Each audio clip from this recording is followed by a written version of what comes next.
राधे राधे भक्तजनों, आज आप सुनेंगे राधा रानी की कहानी। एक समय नारद जी यह जान कर कि भगवान श्री कृष्णा ब्रज में प्रकट हुए हैं, बानी बजाते हुए गोकुल पहुँचे। वहाँ जाकर उन्होंने नंद जी के गिरहे में बालक का सवंग बनाया हुआ महायोगीश्वरी दिव्या दर्शन भगवान अच्युत के दर्शन किए। ओ वरण के पलंग पर जिस पर कोमल सेवत वस्तु बिछाए थे सो रहे थे और प्रसन्नता के साथ प्रेम में बिहाल हुई गोप बालिकाएं उन्हें निहार रही थी। उनका शरीर सुकुमार था, जैसे वो सवाए भोले थे वैसी ही उनकी चितवन भी बड़ी भोली भाली थी। काली काली घुंघराली अलग के भूमि को छू रही थी। वो बीच बीच में थोड़ा सा हंस देते थे, जिससे दो एक दांत झलक पड़ते थे। उन्हें नगन बालक रूप में देखकर नारद जी को बड़ा हर्ष हुआ। उसके बाद महाभगवत नारद जी यह विचारने लगे, भगवान की कांता लक्ष्मी देवी भी अपने पति नारायण के अवतीर्ण होने पर उनके विहार्थ गोपी रूप धारण करके कहीं अवर से ही अवतारिण हुई होगी, इसमें संदेह नहीं है। और ब्रज वासियों के घरों में उन्हें खोजना चाहिए।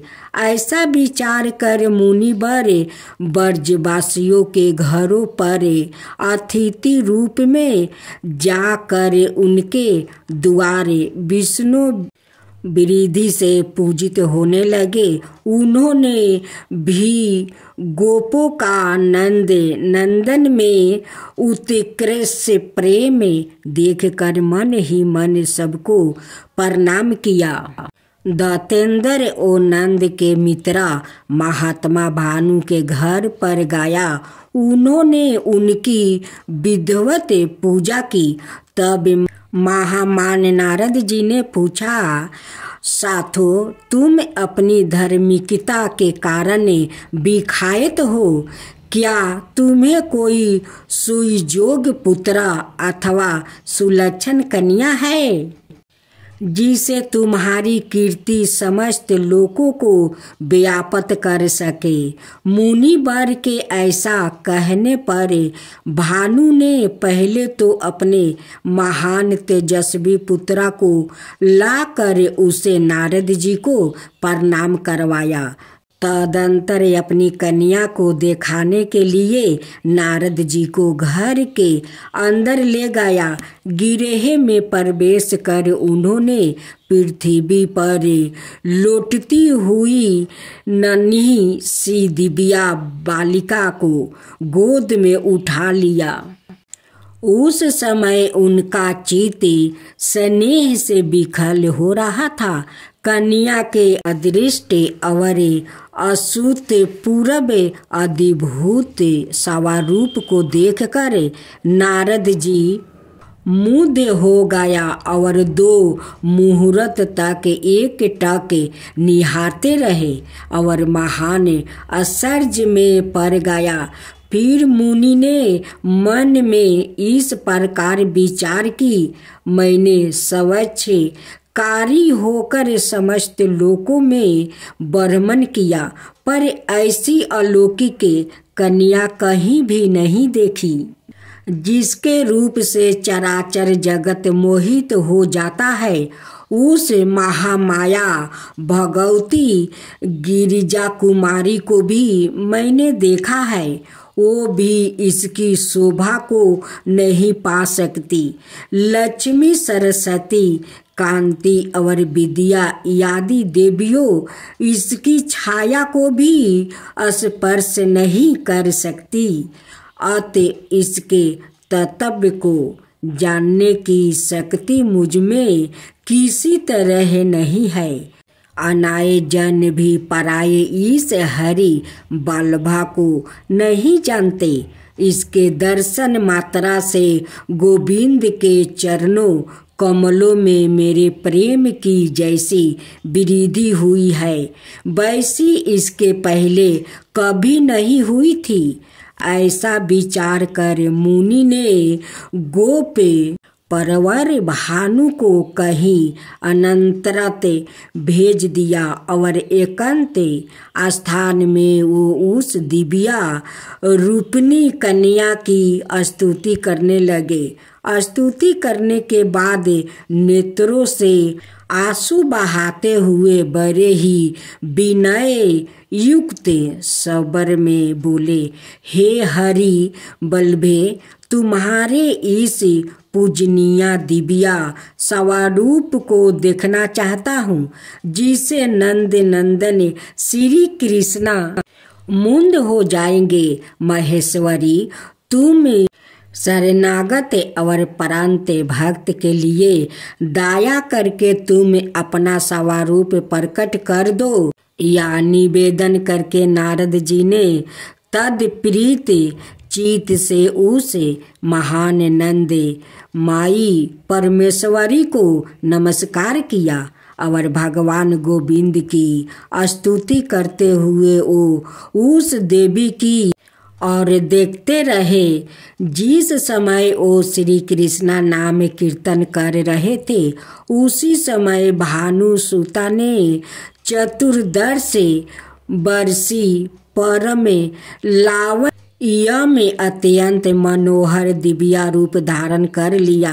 तत्काल ही अनाए प्रजा बालकों ने जो उसी के समना अवस्था की थी तथा दिव्या भूषण और सुंदर हार धारण किए हुए थे, बाल को चारों ओर से आवृत कर लिया। उस समय बालिका की सखिया उसके चरणोदक की बूंदों से मुनि को सींच कर कृपा पूर्वक बोली, महाभाग्य मुनिवर, वस्तुत आपने ही भक्ति के साथ भगवान की आराधना की है, क्योंकि इस रूप के दर्शन तो ब्रह्म आदि देवताओं को भी दुर्लभ है। उसी अधिभूत रूप के उन विश्वामोहिनी हरि प्रिया ने किसी पुण्य के फल स्वरूप आपको दर्शन मिले हैं। ब्रह्म ऋषि, उठो उठो, शीघ्र ही धैर्य धारण करे, उसकी परिक्रमा और बार बार इसे नमस्कार करे। क्यों तुम नहीं देखते कि इसी क्षण यह अंतर्ध्यान हो जाएगी, फिर उनके साथ किसी तरह तुम्हारा संभाषण नहीं हो सकेगा। उन प्रेम बिल्ली सखियों के वचन सुनकर नारद जी ने 2 मुहूर्त तक उस सुंदरी बाला की प्रदक्षिणा करके साष्टांग प्रणाम किया। उसके बाद भानु को बुलाकर कहा, तुम्हारी पुत्री का प्रभाव बहुत बड़ा है, देवता भी इसका महत्व नहीं जान सकते। जिस घर में इनका चरण चिन्ह है, वहाँ साक्षात भगवान नारायण निवास करते हैं और समस्त सिद्धियों सहित लक्ष्मी भी वहाँ रहती है। आज से संपूर्ण आभूषणों से भूषित इस सुंदर कन्या की महादेवी के सामना अत्यंत पूर्वक घर में रक्षा करो। ऐसा कहकर नारद जी हरि गुण गाते हुए चले गए। साभर श्री श्याम सुंदर गोस्वामी जी, सेवाधिकारी श्री राधा रानी, मंदिर बरसाना, जय जय श्री राम। अब दूसरी कथा। श्री नामदेव जी महाराष्ट्र के एक सुप्रसिद्ध संत थे। वो बटुल भगवान के बहुत बड़े भक्त हुआ है। उनका ध्यान सदा बटुल भगवान के दर्शन, भजन और कीर्तन में ही लगा रहता था। सांसारिक कार्यों में उनका जरा भी मन नहीं लगता था। वो एकादशी व्रत के प्रति पूर्ण निष्ठावान थे। वो उस दिन जल भी नहीं पीते थे। एकादशी की संपूर्ण रात्रि को हरि नाम में संकीर्तन करते। एकादशी को वो ना अन्न खाते और ना किसी को खिलाते। एक दिन एकादशी की रात्रि को वो हरि नाम में संकीर्तन कर रहे थे। उसके साथ अनकनक भक्त भी संकीर्तन कर रहे थे। अचानक एक छनकाए हड्डियों का साचा मात्रा एक वृद्ध ब्राह्मण उनके द्वारा पर आए और बोला, मैं अत्यंत भूखा हूँ, मुझे भोजन कराओ, अनाथ मैं भूख के मारे मर जाऊँगा। श्री नामदेव जी बोले, मैं एकादशी को ना अन्न खाता हूँ और ना अन्न किसी और को खिलाता हूँ।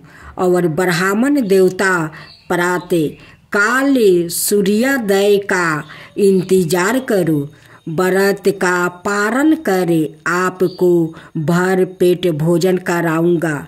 ब्राह्मण बोला, मुझे तो अभी ही भोजन चाहिए, मैं 120 बरस का बूढ़ा हूँ। एकादशी व्रत 8 बरस से लेकर 80 बरस तक के लोगों के लिए है। मैं भूख से मर जाऊंगा और तुमको ब्रह्म हत्या का पाप लगेगा। श्री नामदेव जी ने कहा, ब्राह्मण देवता, चाहे कुछ भी हो जाए, मैं आपको भोजन नहीं करा सकता। कृपया आप सुबह तक प्रतीक्षा करें। श्री नामदेव जी के ऐसे व्यवहार के प्रति अनाए ग्रामवासियों ने नामदेव जी को निष्ठुर कहा और ब्राह्मण को भोजन देना चाहा, परंतु ब्राह्मण ने भोजन लेने से इनकार कर दिया और कहा, यदि मैं भोजन ग्रहण करूँगा तो सिर्फ और सिर्फ नामदेव से ही करूँगा। श्री नामदेव जी ने जब ब्राह्मण को भोजन ना दिया तो कुछ ही समय में उसके प्राण बिखर उड़ गया। वहाँ उपस्थित सभी लोग श्री नामदेव जी के प्रति आप शब्द कहने लगे और उन्हें हत्यारा कह कर संबोधित करने लगा। श्री नामदेव जी कुछ ना बोले, पूर्वत बटुल भगवान के भजन और कीर्तन में ही लगे रहे और एक पल के लिए उठे और मृत्यु के शरीर को ढक कर रख दिया। वो मृत्यु देह के समक्ष नाम संकीर्तन करते रहे। प्रातः काल श्री नामदेव जी ने व्रत पारण किया और एक चीता बनाई। सवाए उस ब्राह्मण के पार्थिव शरीर को अपनी गोद में लेकर चीता पर बैठ गया। चीता को प्रज्वलित किया गया। जब आग की लपेट श्री नामदेव जी तक पहुँचने ही वाला थी तो अचानक वो ब्राह्मण उठा और श्री नामदेव जी को उठाकर चीता से बाहर कूद पड़ा। जब तक नामदेव जी कुछ समझ पाते वो बूढ़ा अंतर्ध्यान हो गया। सवाए बटुल भगवान ही उनकी प्रतीक्षा लेने आए थे।